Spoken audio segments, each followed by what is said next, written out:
Imaginez, on vous offre la possibilité de faire le tour du monde sans bouger de chez vous, d'entreprendre un voyage immobile, fait de rencontres, de nouveautés et d'émotions. Cette expérience, c'est celle de nombreuses personnes qui ont choisi de partager leur maison ou leur appartement.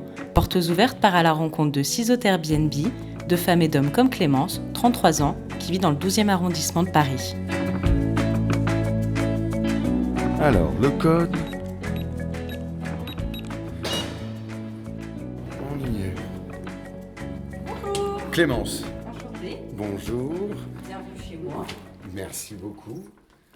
En tout cas, le premier truc qu'on peut dire, c'est qu'il y a plein de lumière. Ah ben, pour ça, on est assez gâtés. On est au 2e étage d'un immeuble, mais la fenêtre est assez grande. Et puis à ça s'ajoute le fait qu'on est sur cour, qu'on n'a pas trop de bruit. Je t'ouvre la fenêtre. Attends, j'écoute quelque chose. C'est bien du silence, ouais. Voilà. Putain, on n'entend pas un bruit, quoi. T'es en plein Paris, en plein 12e à la place de la Nation, quoi. Là, il n'y a pas un bruit. C'est le bruit des fleurs et le bruit des oiseaux.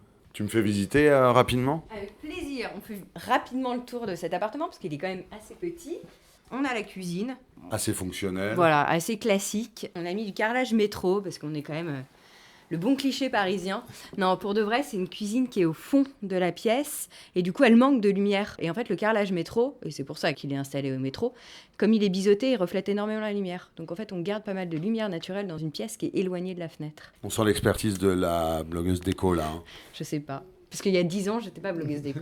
Un truc sur lequel on est assez équipé, c'est la machine à café. On a un peu un barista à domicile. Et ça, tu le mets à disposition des gens qui sont ici ? Oui, ouais, je pense que c'est important. Moi, je voyage beaucoup en Airbnb et honnêtement, aller chercher du café pour prendre son café le matin, c'est pas un truc hyper simple, alors que c'est pas grand-chose pour nous de laisser un peu de café. Et donc après, on arrive dans la pièce donc à vivre, la pièce qui est gorgée de lumière. Ça, c'est la pièce de l'appartement, puisqu'on est dans un studio. Mes amis l'appellent l'appartement modulable, parce qu'il a changé beaucoup de tête en fonction de mes besoins. Quand j'ai acheté cet appartement, il y a maintenant un peu plus de 10 ans, je travaillais à la Défense. Je faisais de la finance et j'avais mon petit bureau. Et donc, c'était un endroit pour accueillir les copains, les peu d'heures que j'avais disponibles. Et aujourd'hui, c'est mon bureau... assez scandinave et minimaliste. L'idée, c'est que la déco est assez minimaliste ici. On a essayé d'épurer les choses, on a pas mal d'objets, on a pas mal de bouquins. Et donc, on a essayé d'avoir des meubles un peu aux lignes simples pour que ce soit confortable. C'est du bois clair. Oh, on essaye de garder la lumière qu'on a. Hein. Pourquoi vous avez voulu ouvrir votre maison aux autres ? Alors, en fait, ça fait des années qu'on utilise Airbnb pour voyager. C'est complètement devenu un réflexe pour nous.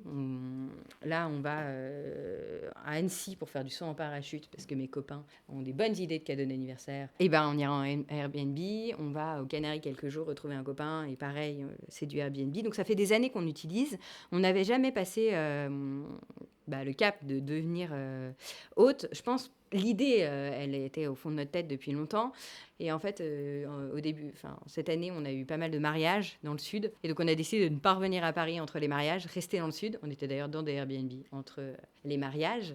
Et c'est à ce moment-là qu'on s'est dit, essayons de mettre l'appartement sur Airbnb. La plateforme est hyper simple d'utilisation. Ça a été un peu un jeu d'enfant. On se dit qu'on aurait peut-être pu le faire avant. Et vous, en tant qu'utilisateur de Airbnb, ce que ça pouvait représenter en termes d'accueil, en termes de rencontres, c'était quelque chose qui vous tenait aussi à cœur et vous aviez pu le mettre au service de la communauté ?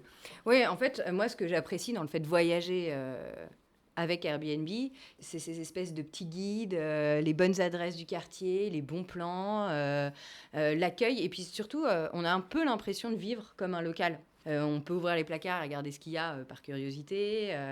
On voit vraiment un peu plus de leur quotidien et finalement, on se plonge peut-être beaucoup plus facilement dans la culture du pays, de la ville, etc.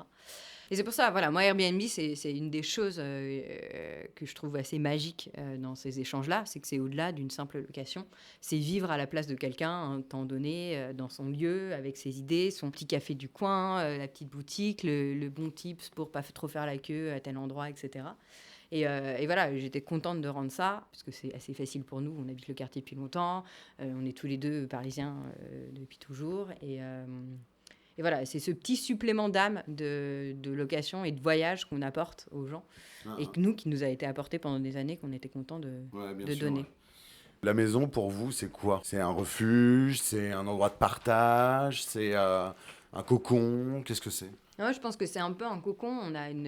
Aujourd'hui, la vie extérieure n'est pas toujours évidente. Accueillir des gens chez soi, etc. C'est effectivement un lieu de partage, mais c'est aussi c'est un endroit où on doit se sentir bien.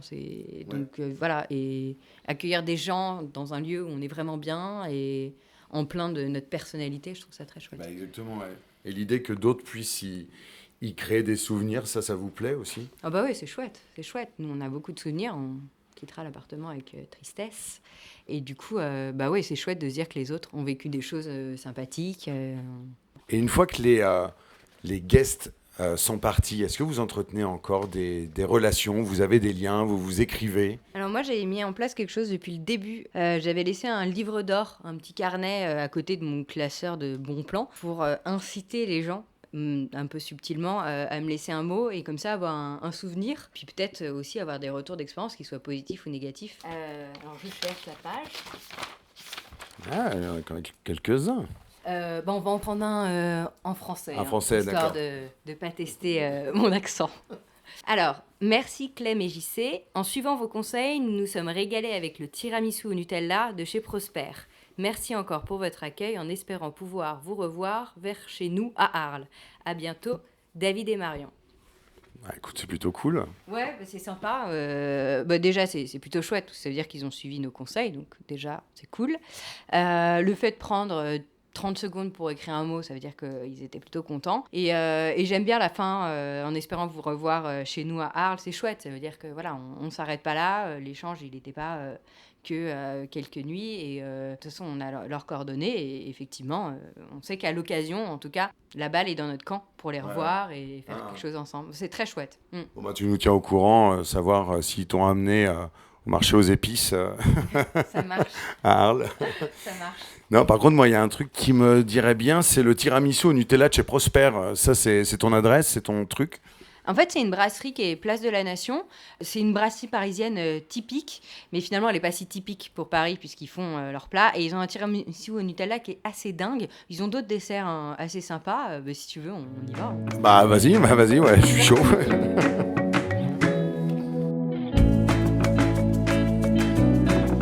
Alors, chez Prosper, ça y est, on y est. Voilà, on entend un peu. Ouais, déjà, de la terrasse. En fin de début de soirée. De profiter de sa fin de journée au soleil. En plein air. On va essayer d'avoir une table dehors, ça serait chouette. Vas-y. Et le super tiramisu Nutella, voilà. Merci beaucoup. Je te laisse goûter. Oh là là Ah là ouais, là. c'est gourmand, ta cuillère. Oh, la cuillère. Ok, c'est bon. On a eu l'onomatopée, mission accomplie. Ça va, tu valides comme adresse Airbnb. J'ai le droit de la laisser dans mon carnet de visite. Écoute, tu la surlignes 2-3 fois. Bon, écoute, merci beaucoup.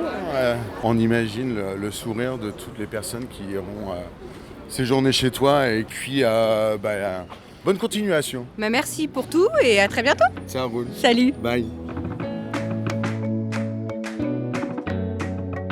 Comme Clémence, partagez un peu du quartier que vous aimez en devenant hôte sur Airbnb.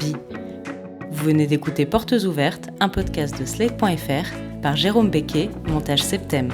Retrouvez tous les épisodes sur Slate.fr, iTunes et SoundCloud.